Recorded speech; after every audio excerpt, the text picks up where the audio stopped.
Hello and welcome back to Let's Build Lothloria Part 4. In the last episode, we completed the lift mechanism over here, and off camera, there was a update to the game, and they managed to change the catch blocks and add in circular pieces of lumber. So I had to go in and rework the design just a little bit to make it a little better looking and then also function, because when the update first came out, everything didn't work. I don't know what was causing it. I know a lot of people, their machines still functioned, but mine did not. So I lowered the handle down and actually ran it up and back around. And then also, I ran it down along the lift and down here, so you can actually raise the elevator from this point and manage who goes up and down from this little guardhouse that I built off camera. And it, works, fully functional up and down. At the top, getting a little bit of an issue when I actually lock it in place. It doesn't want to go down, and then if you kind of mess with it too much, it'll just kind of explode and ruin the whole thing. So that's fun.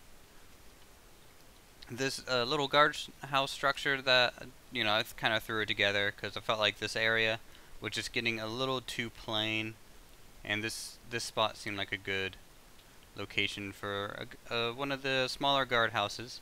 Back here, you can have a bed, you can take shifts, chest, torch of course, some minor storage. You can go up these stairs.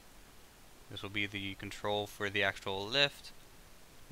Ask people, what they need and why, and hopefully when they add doors, it'll look a little bit better and keep people out.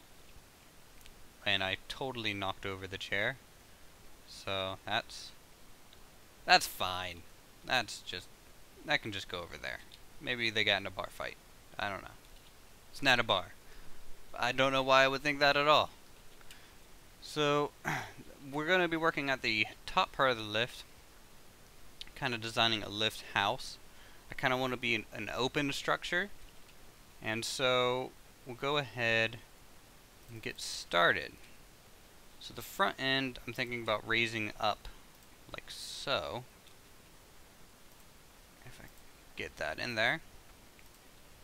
And then making a cross member, a roof, and maybe walls on this side, but this wood I want to leave exposed.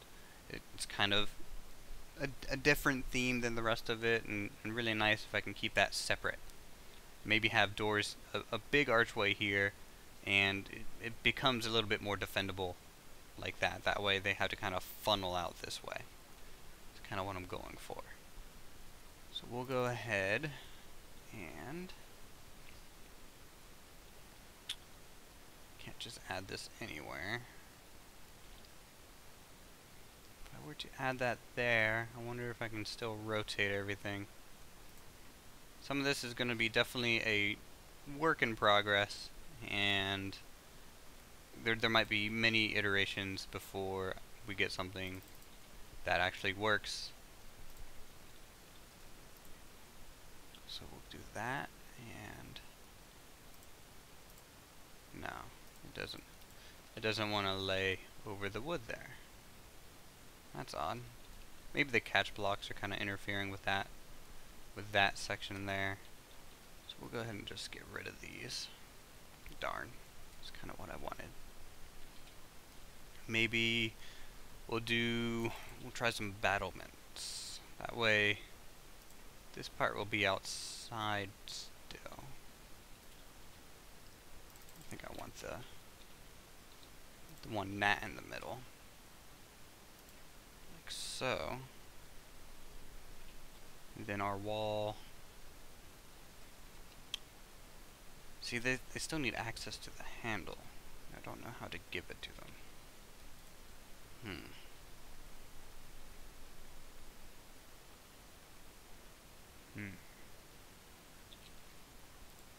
Yeah, no idea.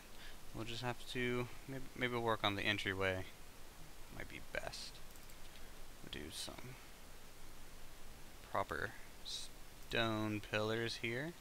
I haven't gotten to use these blocks often because they were new when I was making the actual keep, and I'm sure there was things in there that I would like to change and work these in, but the structural integrity would be probably a little too annoying to try and work out, so I think I'm gonna just leave it for now and maybe revisit that later.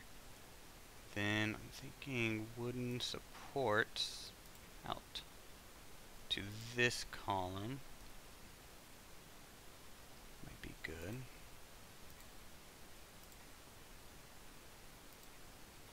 Like that. And then also we'll put some supports here.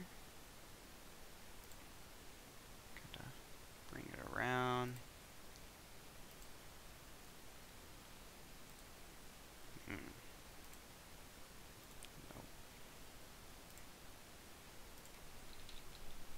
There you go. Then I guess we should add a roof to it. It'll let me place it. That'd be good. No? I might not be able to place structures on these blocks, so I might have to put a stone cross member there. Like so. That way these wooden supports have something to stand on. Yeah. That looks like that's the problem. And there we go. See if we like that. Yeah, that looks okay. And I'll do the same thing over here. Like so. And add more supports for the roof.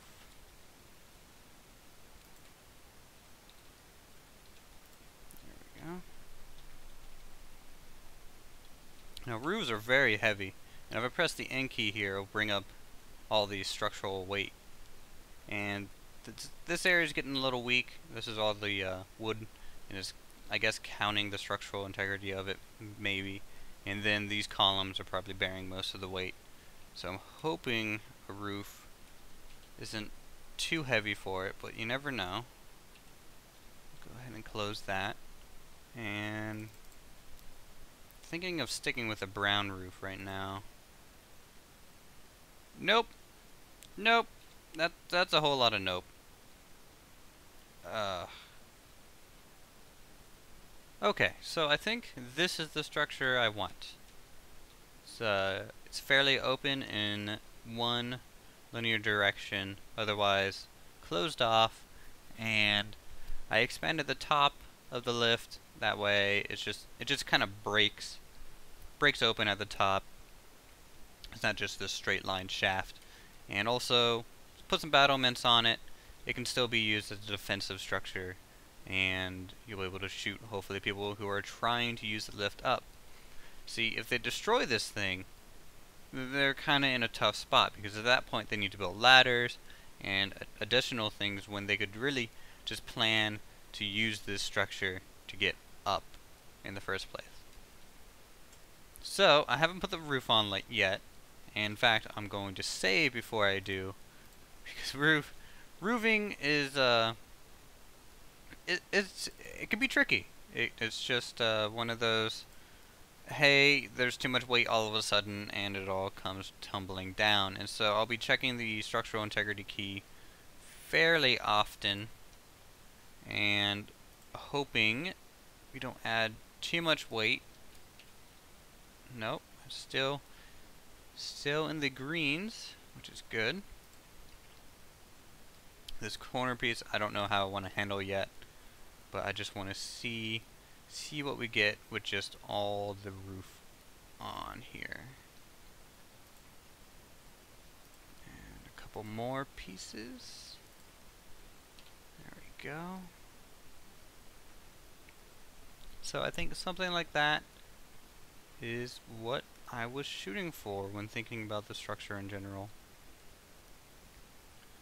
Let's see, does a corner piece look good here? Kind of ate that other one, but hopefully if I relay it. Sometimes you have to, you generally want to work from bottom up when you're doing roofing, so you don't get weird artifacts, but it seems like it wants to give it to me anyways. Let's try and take a chunk of that roof off. No. Come on, why? Why? Oh well. I think that'll be polished up later, and really it's just minor inconvenience right now.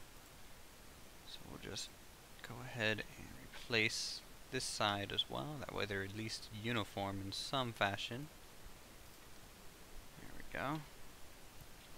And these kind of gaps, what I usually do for now is I just kind of fill them in with normal pieces of lumber. That way they don't stick out quite as much. So we'll just pop those pieces in. And oh boy. My I would have used Alt to just delete the roof sections, but it's not really working on this save anymore, and I don't know why. It stopped working like a while ago, and I wish there was some way for me to check the setting or somehow refresh. That way I could keep using that utility, because it's very important to be able to just delete a section rather than the whole block. So we'll just have to replace the roof again. And there we go. Things are... It's better. It's still not perfect, but we'll just have to live with it. So here's what the inside looks like. It's very open, you know, kind of open for trade, and very welcoming for people that are coming in. Okay, so this structure's finished, I think, for the time being at least. I might do some off-camera work. I might etch some things and shapes into this stone face. Just break it up a little bit. Do something special. And now, I think we're going to just lay the groundwork for a new building. And so we have kind of a flow going out here and around this way. I'm thinking back here would be some type of building as well. Let's go with thinking of barracks. This is what I'm going for. The just a small barracks, I think. So the middle room here is going to be fairly open. It's going to be kind of the mess hall. It'll have tables, chairs, places to eat for the guards and people in training. Over here we'll have some type of side room for them. Either maybe some target dummies over here, or some, I wish there were like bookshelves or something, you know. It almost sounds like an academy at this point. Over here there'll be a second tier full of basically dormitories where they'll sleep, and that's where they'll stay. This middle roof here will actually have a peaked roof, followed by probably some type of battlement on the front, and then battlements on the towers. That way it's still a defensive structure, but it's also a living quarter as well. Okay guys, after some reiterations followed by reiterations, this is kind of what I finished with. Not 100% sure I enjoy it, but I think it looks fine. It's a little bit more square than I kind of wanted, but I mean it's a utilitarian building. It's barracks, so I mean really it serves its purpose. You walk in straight into kind of the meeting hall, mess hall. I haven't put any details really in here quite yet, but I just figured I would probably end the video with a quick walk around. So the mess hall leads into side rooms, and the building is mirrored, so you kind of know what's on the other side already. And here is the first set of dorms. Only 3 beds fit in this room. You know, I put a couple chairs. It's a little different than the other side in terms of furniture layout. And then on the roof, just some simple battlements and defensive utility. And on the other side, if we just go down, we'll go down on this side. We have a little bit of a more traditional dorm layout, just beds and storage for the students or people in training. And then it wraps back around over here. I feel like there needs to be more beds comparatively to the chairs. I mean, it feels like there's 30 people living here, but only 8 beds. Outside, there's going to be a little bit of a training yard on each side, and I might make a large sparring area out on this wing, just to kind of break up the symmetrical shape of it all. And I think that'll do it for this video. Thank you again for watching, and I'll see you in the next one.